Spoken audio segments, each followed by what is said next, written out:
Hello and welcome. Are you ready for another journey into the unknown? Before you start, I would be happy to know where you are watching from and at what time. Now, get comfortable, put on your headphones, and try not to be overcome by fear. Moving to a new apartment was a necessary decision. I had just ended a long-term relationship, and being alone in a place that was too big for me only made everything more difficult. Rent was expensive, so sharing the space with someone seemed like the most sensible choice. That's how I met Eric. We found each other's listings on the same day. We exchanged a few messages, and in less than a week, I was already moving my boxes to the apartment. He was a quiet guy, a little reserved but polite and helpful.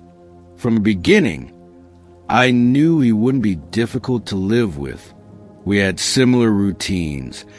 We liked to keep our space organized, and most importantly, neither of us was the type to bring random people home. It seemed like the ideal scenario for someone like me, who just wanted some peace after months of turmoil.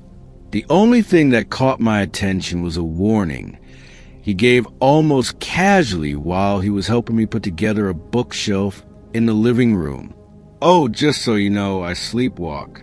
He said this without stopping what he was doing, as if he were commenting on the weather. "Sometimes I walk around the house, but don't worry, I've never done anything wrong." I didn't care.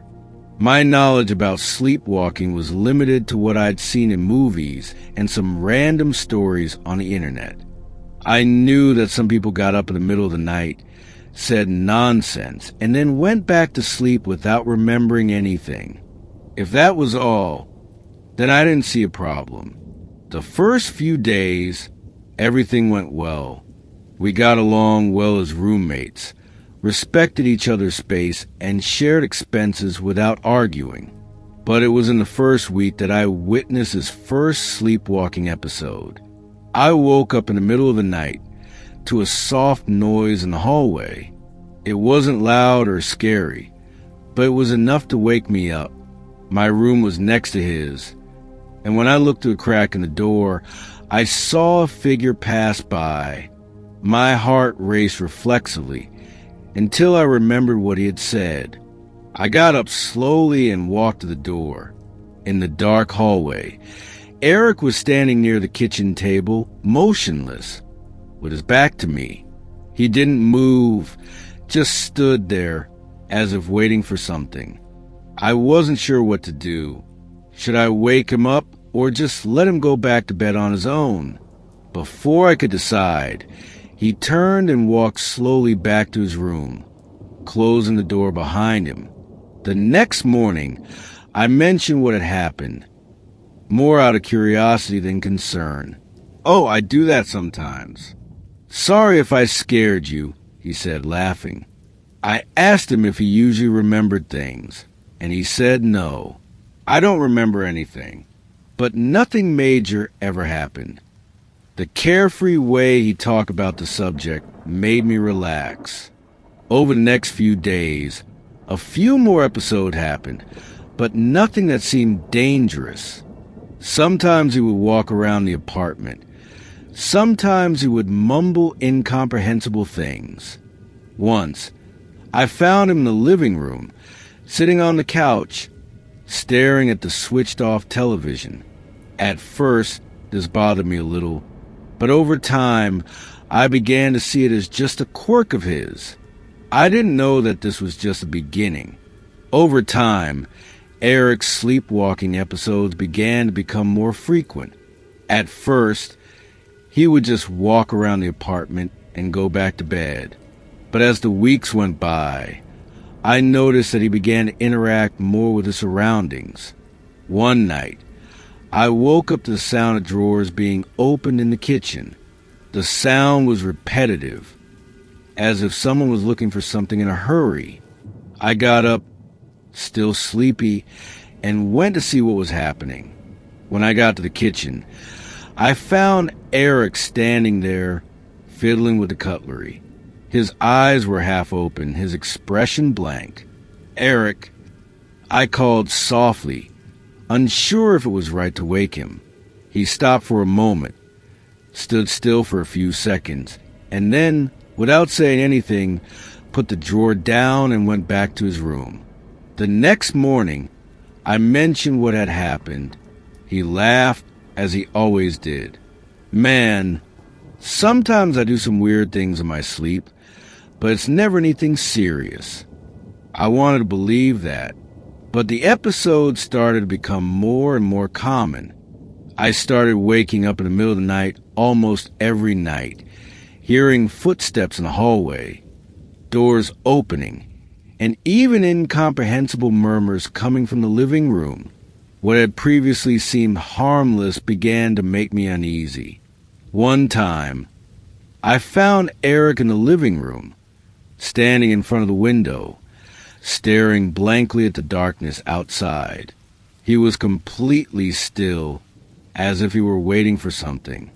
I watched for a few seconds, not daring to approach. Then, out of nowhere, he turned around and walked slowly back to the... He went to his room without closing the door. The next morning, I mentioned this episode too. "Maybe I dreamed I was waiting for someone," he joked. His nonchalance bothered me. Things started to get out of hand the night. I found him trying to unlock the apartment door at 3 in the morning. I woke up to the sound of the key turning in the lock. My heart raced, and I left the room in a hurry. Eric was there, standing with the door ajar, as if he were about to leave. This time, without hesitation, I touched his shoulder, trying to make him stop. He turned slowly. His gaze was lost, fixed on some undefined point in the hallway. Then, he simply dropped the key on the floor and went back to his room as if nothing had happened. The next morning, I told him what had happened, hoping that at least this time he would take the situation seriously. But Eric just laughed. "They've tried to stop me before, but in the end I never really leave," he said, as if it weren't a big deal. "Anyway, we live on the 2nd floor, so we wouldn't be able to go very far." That made me uneasy. He talked as if he knew something was going on, but didn't care. That's when I started researching sleepwalking. I read stories of people who cooked, left the house, and even drove while asleep. Some hurt themselves or caused accidents. It was as if their brains were partially awake, but with no real sense of danger. With that in mind, I started keeping the door locked with an extra chain, something he never noticed. But the episodes continued, and little by little, I started to feel uncomfortable inside my own apartment. The night that changed everything was the worst of all. I woke up to a low sound, as if something was being dragged across the floor. The room was dark, but I felt a presence outside. My heart raced, and I slowly stood up to look through the crack in the door. The hallway light was off, but Eric's silhouette was visible, standing right in the middle of the path. He was facing my door, motionless. I held my breath. I waited for him to move, to take a step back, to go into another room, but he just stood there. Time passed slowly. I didn't know if he was awake, if he was watching me, or if it was just another one of his fits. The apartment felt suffocating. Then, without warning, he turned and went back to his room, closing the door behind him. The next morning, when I brought it up, he laughed, as he always did. But this time, his laugh was different. That was the last time I saw Eric. That morning, I woke up to the insistent ringing of my cell phone. The light came into the cracks in the curtain, and for a moment, I thought I had overslept. I answered without looking at the number, still a little groggy, hoping it was some unimportant call. But the serious voice on the other end woke me up completely. This is the police. Do you know Eric Moreau? My heart skipped a beat. I nodded, my voice coming out weaker than I would have liked. The silence that followed only increased my anxiety. Then the police officer said bluntly, "He died in a car accident this morning." I froze. "What do you mean?" "He crashed alone. No passengers, no direct witnesses. The car left the road and crashed into a pole. He probably died instantly." I was trying to process the information when the police officer paused, cleared his throat, and added something that made my head spin. "We believe Eric was asleep while driving." My first reaction was to deny it. It didn't make sense. How had he managed to get out of the apartment? How had he gotten into the car without me noticing? My mind was in a haze, trying to piece it together. The police officer had mentioned that Eric had a history of sleepwalking, and that doctor suspected a severe episode. They asked if I knew anything, if he was exhibiting any strange behaviors. All I could answer was a weak yes. When I hung up, the apartment was silent. I got up slowly and walked to the door of his room, as if I expected to find him there, sleeping. But the room was empty. Chapter 6, The Silence. After the call, I sat on the edge of bed, staring into space. My mind was still trying to find some logical explanation for what had happened. Eric had never left before. He always stopped at the door or wandered around the house. What had changed that night? Did I hear something and just go back to sleep? Or was it that, for the first time, he had managed to go unnoticed? A knot tightened in my stomach, as I thought that maybe I had been the only person who could have stopped it. In the days that followed, the apartment seemed different, emptier. On the first day, I still waited to hear footsteps in the hallway, the sound of drawers being opened, the wall, low murmur coming from the living room. But the silence was absolute. I knew it was just my mind playing tricks, a reflex of habit, but that only made it worse. Eric's family came to pick up his things. His parents looked devastated, but they treated me kindly. They asked about his last days, if I had noticed anything different. I couldn't tell them everything. I just said that he seemed tired, that his sleepwalking episodes were more frequent. His father nodded slowly, as if he already knew.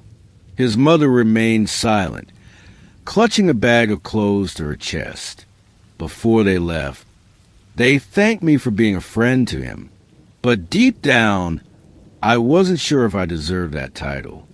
After they left, I started looking for another place to live. There was no reason to stay there anymore. Eric's presence was in every detail. The forgotten mug in the sink, the books on the shelf. The silence was too heavy. When I finally moved in, I thought things would get easier. But some questions kept coming back. Could I have done something? If I had installed a stronger lock on the door, if I had been more attentive, if I had insisted more so that he sought help, would it have made a difference? Maybe, maybe not. But there was no point in torturing myself with these possibilities anymore. What happened was an accident, and I couldn't change that. Sleepwalking always seemed harmless to me. I thought it was just a strange habit, a quirk of no importance. But I was wrong. I never treated the subject with the same lightness again. I never heard anyone say they talk in their sleep or walk around the house without thinking about what happened to Eric. I thought it was something harmless, until it wasn't. Moving to that neighborhood was one of the best decisions I've made in years. After living alone in a noisy apartment in the city center, I finally found a place where silence wasn't an unattainable luxury. The house was simple but spacious, with a small garden in the front that I promised myself I would take care of, although I knew I would soon give up on the idea. The neighbors seemed quiet. Discreet families, people who greeted you with a nod and went on their way. Exactly the kind of environment I was looking for. It was Diego who approached me first, the afternoon after I moved. As I was unloading the last boxes, he appeared on the sidewalk, leaning against the low fence that separated our houses. He was holding 2 cans of beer. "Welcome to the neighborhood, man. Carlos, right? I saw the moving truck yesterday." I accepted the beer without hesitation. Diego didn't even wait for an invitation. He jumped a fence and sat on the step of my porch.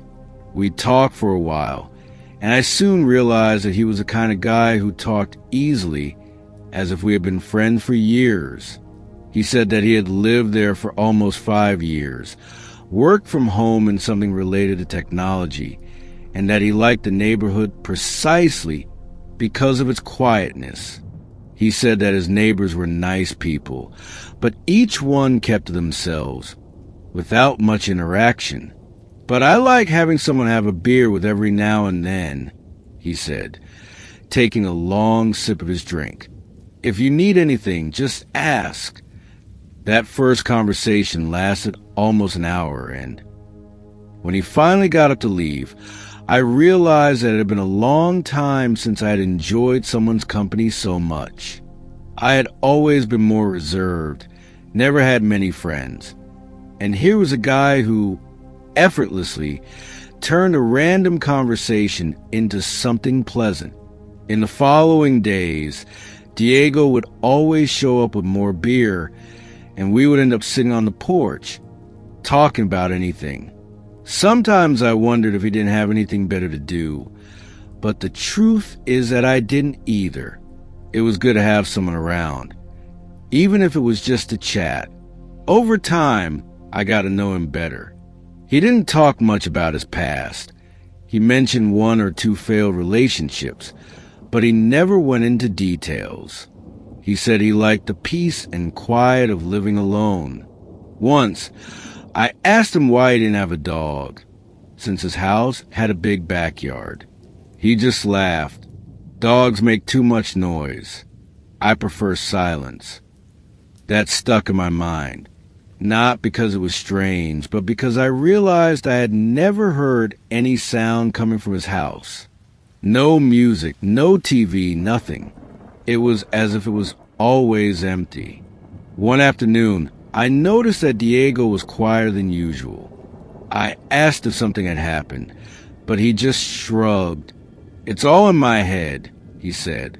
I insisted a little, and he finally said, "Sometimes I feel uncomfortable in my own backyard.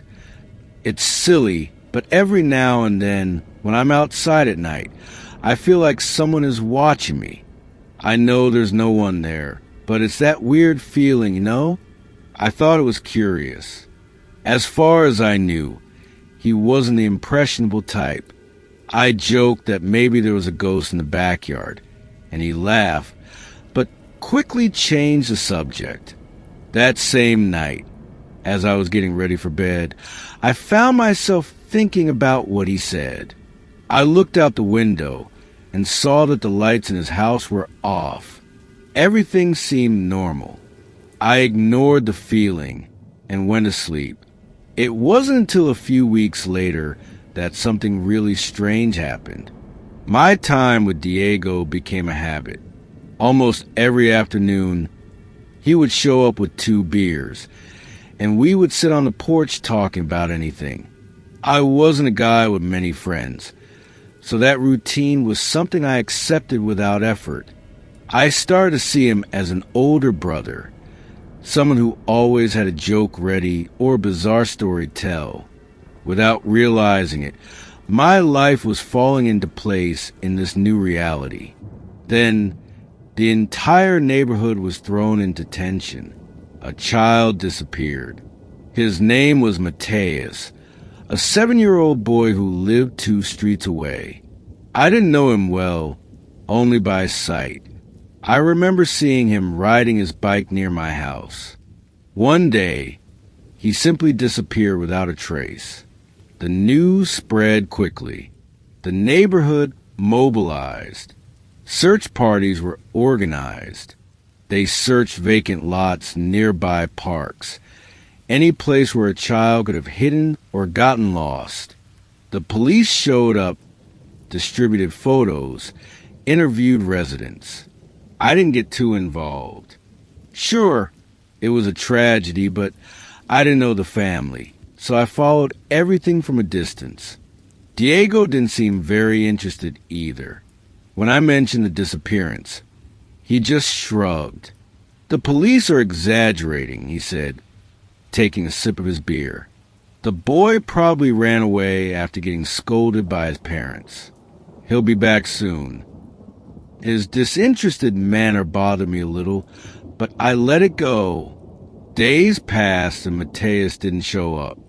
The neighborhood changed.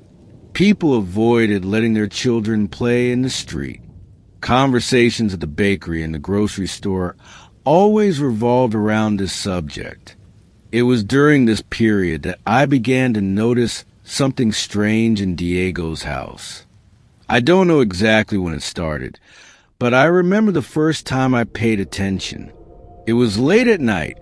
I was in the kitchen getting a glass of water when I heard a sound coming from the house next door. A muffled noise, something that at first I couldn't identify. I stood there for a few seconds, trying to understand what it was. Diego's house was always quiet, so any noise coming from there was strange. At first, I thought it was a TV on, but no, it was something irregular with pauses and repetitions. It sounded like crying. I listened for a while, but soon the sound disappeared. I convinced myself that I must have imagined it. The next night, it happened again. This time, I paid closer attention. It was indeed a cry, faint, muffled, but there was something wrong. The sound seemed to be coming from under the house, from the basement. The next day, when Diego showed up with the beers, I mentioned the sounds. He laughed. "You're hearing things, man. The house is old. It makes weird noises at night. Do you have a basement?" I asked. He shrugged. "Yeah, I keep some stuff down there, but I rarely go down there." "You've never heard anything coming from there?" He shook his head matter-of-factly and changed the subject. Over the next few days, the sounds continued, and they got worse. It wasn't just the crying. Sometimes it sounded like something was being dragged. Other times, I heard small knocks, like someone was slowly banging against something. Always late at night. I started to sleep badly. The tension in the neighborhood continued. Police cars were still driving around. Searches were being conducted, but without any concrete leads. And I started thinking about it all the time. What exactly was I hearing in Diego's house? Chapter 3, The Basement. The thought wouldn't leave my head. The nights went by, and the sounds continued. I tried to ignore them, to convince myself that it was just my imagination. But every time I closed my eyes, the cry would echo in my mind again. I needed to know. That night, I made a decision. I waited for Diego to leave. He had a habit of going to a bar downtown on Fridays, and didn't come back until late. I knew this because he would sometimes text me to ask if I wanted him to bring me something on the way. When I saw the lights in his house go out and heard the car engine driving away, I knew this was my chance. The fence between our houses wasn't high. I jumped it without difficulty, walking slowly through the yard so as not to make any noise. The back door was locked, but a small side window in the basement had a loose grate. I forced it open. The space was cramped. With effort, I squeezed inside. I felt the cement floor, smelling a strong odor of damp and dust. The first thing I noticed was the darkness. I grabbed my cell phone and turned on the flashlight. The basement was a jumble of old boxes, leaning furniture, and shelves full of junk.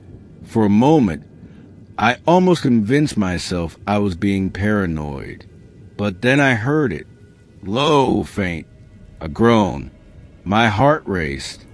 I pointed the flashlight toward the back of the basement. There was an old table covered with a sheet, and beneath it, something moved. My body froze. I walked slowly, dodging the boxes, feeling the sweat dripping down my forehead. As I got closer, I saw it, a small figure huddled on the floor. The glare of the light revealed Mateus's dirty, frightened face. The shock paralyzed me for a second. The boy was tied up, a dirty cloth wrapped around his mouth like a gag. His wide eyes stared at me, pleading. Reality crashed down on me. Diego had done this. I knelt down quickly, my hand shaking as I tried to untie the boy. Mateus was crying softly, his small body shuddering. My mind was spinning, trying to understand, trying to process how this man, who shared beers with me every afternoon, could do this. The knots were tight, difficult to undo. That was when I heard it, the basement door creaking. A shiver ran down my spine. I turned my head slowly, feeling despair growing inside me. Diego was there. He didn't say anything. He just looked at me. His dark eyes reflected the beam of my flashlight. In his right hand, a knife. Time seemed to drag. My brain screamed for me to move, but my body was frozen. Diego took a step forward. Then another. His face no longer had that friendly smile. Just a cold, calculating expression. What are you doing here, Carlos? His voice was low, almost disappointed. I didn't think. I know. I just acted. I threw myself to the side the instant he advanced. The blade cut through the air where I had been a second before. I fell over some boxes, knocking everything over with a crash. Diego turned quickly, his eyes shining with something I didn't want to name. I pushed the shelf against him, buying a few seconds. My only thought was to get out of there and take Mateus with me. I crawled toward the boy, trying to pull him, but the knots were too strong. Diego freed himself from the objects and advanced again, the knife raised. This time, I rolled to the side and kicked his legs, making him lose his balance. He fell hard on the cement floor, letting out a grunt of pain. I didn't waste any time. I grabbed the first heavy thing I saw, an old rusty wrench, and hit his hand with it. The knife slid across the floor. I grabbed Matthew in my arms and ran. I ran without looking back. The boy was light in my arms, but I felt the weight of panic crushing me. My only chance was the window. I managed to lift Matthew and get him through first, pushing him out before squeezing through the tight space. My shoulder scraped against the frame, but it didn't matter. The important thing was to get out of there. I heard Diego stand up behind me, cursing under his breath. When I fell into the yard, I grabbed Matthew's hand, and we ran. My bare feet scratched the grass, but all I could think about was reaching the fence. I threw the boy first. With a desperate push, I jumped after him. Diego appeared at the back door. He was still holding his injured arm. His face was distorted with anger, but he didn't follow us. He stood still, breathing heavily, as if he already knew there was no way out. We ran across the street. I screamed for help. Lights started to come on. Doors were opened. The neighbors came out scared. They recognized Mateus, and they started screaming. Chaos took over the neighborhood. The police arrived quickly. I could barely speak, trying to explain everything at once. The police entered Diego's house, guns drawn, and they took him out, handcuffed. He didn't resist. He didn't say anything. He just left with his head down. Without showing any emotion, Mateus was handed over to his parents. They cried uncontrollably, hugging their son as if they would never let him go. The scene was etched in my mind. I spent hours at the police station, replaying everything I saw and heard. The police officers listened to me carefully. They asked me questions. I discovered that Diego already had a history. Minor incidents. Nothing that linked him to serious crimes, but enough to show that he was never an ordinary man. In the end, he confessed. He said he didn't even know how to explain why he did it, that he just felt like it. Empty words from a man who was never what he seemed to be. The news spread. The neighborhood was never the same again. Some residents moved away, unable to continue living in the same place where everything happened. Others tried to move on, but always with that shadow hanging over the neighborhood. Diego's house sat empty for months, until it was finally sold. As for me, I moved soon after, not because I felt threatened, but because I could no longer walk those streets without remembering what happened, without remembering what I saw in that basement. I never trusted my neighbors again. The beer man, the guy who laughed and told stories, who sat on my porch like we were childhood friends. He was a monster, and I never realized it. I'll never make that mistake again. Moving to a new place always brought a sense of renewal. I enjoyed the process, learning the neighborhood routine, getting used to the different sounds and smells. But this time, something was wrong. From the first night, I noticed that the apartment above mine wasn't as quiet as I expected. The building was new, so I couldn't blame it on thin walls or old plumbing. But the noises were constant and strange. Shuffling footsteps, as if someone was pacing back and forth nonstop.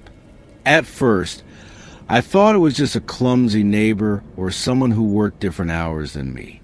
But over time, I began to notice a pattern. Around 2 a.m., I would hear the same sound. Something heavy would fall to the floor, followed by hurried footsteps and sometimes a muffled whisper.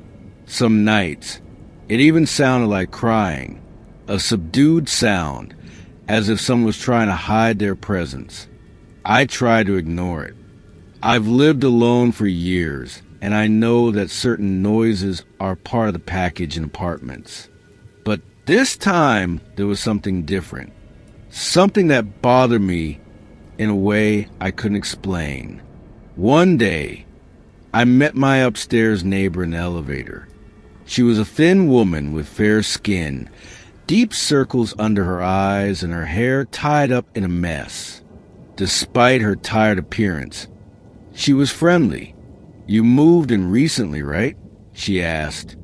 I spoke to her briefly and casually mentioned the noises coming from her apartment. She smiled awkwardly. "Oh, yes. I'm clumsy. Sometimes I drop things and talk to myself when I'm nervous." The answer was given naturally, but Something in her eyes made me uneasy. After that encounter, the noises continued, but there was something new. Now, in addition to the falling objects and the whispers, the knocking began. They came at random times of the day. Sometimes faint, other times loud, as if someone was punching the floor or the walls. Then, one morning, a loud bang made my bedside lamp vibrate. I woke up with my heart racing. I waited to see if anything else would happen, but soon after, silence took over. The next morning, as I was leaving for work, I saw my neighbor at the door of her apartment. Her name was Patricia. She seemed distracted, fiddling with her keys. I hesitated before saying anything. In the end, I just wished her a good day and went on my way. But when I glanced out the corner of my eye, I saw her watching me leave. Her expression was strange. The following nights got worse. Now, I would wake up without knowing why, feeling a weight on my chest. The feeling that something was wrong haunted me. The noises became more frequent. Footsteps, incomprehensible whispers. I tried to convince myself that it was all in my head.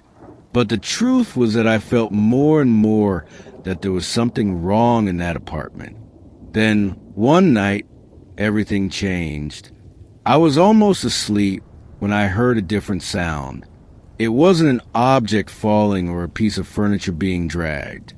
It was a dull thud, repeated twice. Then, complete silence. I held my breath, waiting for the noise to come back. But everything remained silent. I was about to go back to sleep when I heard knocking on my door. 3 firm knocks. A pause. Then 3 more. My heart raced. I got up slowly, went to the door, and looked through the peephole. It was Patricia. She had her head down, her shoulders tense. But what made my blood run cold was the state of her. There was blood, a lot of blood. I opened the door without thinking. She looked at me with wide eyes. She tried to smile, but her face was rigid. "It was an accident," she whispered. Her arms were stained. Drops of blood ran down her clothes onto the floor. I tried to ask her what had happened, but she shook her head repeatedly. I didn't know what to do. "Can you help me?" A lump formed in my throat. My instinct told me to close the door and call the police. But something in her eyes stopped me. "Where did you hurt yourself?" I asked, trying to remain calm. She blinked a few times. "It's not me," she replied softly. "It's my sister." My body froze. I didn't even know she had a sister. We walked up the stairs in silence. The hallway seemed darker than usual. When Patricia unlocked the door, she hesitated before pushing it open. The smell came first. A strong smell of iron and something that made my stomach turn. The room was dark, lit only by the dim light from the kitchen. And in the middle of the floor was the body. A young woman lying on her side, her eyes half open, surrounded by a pool of blood. The silence was absolute. Patricia's sister was dead. My body refused to react. I looked at Patricia. She was standing next to me, mumbling inaudible things. "She talked too much," she whispered. I asked her so many times to come back. As she stopped, a shiver ran down my spine. Suddenly, a horrible thought crossed my mind. Her sister? I'd never seen her. The apartment was always silent during the day. No visitors. No presents. If her sister lived there, I would have noticed, but I never saw her. Not once. And then everything made sense. Her sister had been dead for days, maybe weeks. Patricia was fighting alone, talking to herself. My body acted before my mind. I took a step back. She turned to me. "Do you think I'm crazy?" Her eyes had a strange glow. Before I could answer, she moved, and I ran. When the police arrived, Patricia was still in the apartment. She didn't resist. She just let herself be carried away. The neighbors said they had never seen her sister.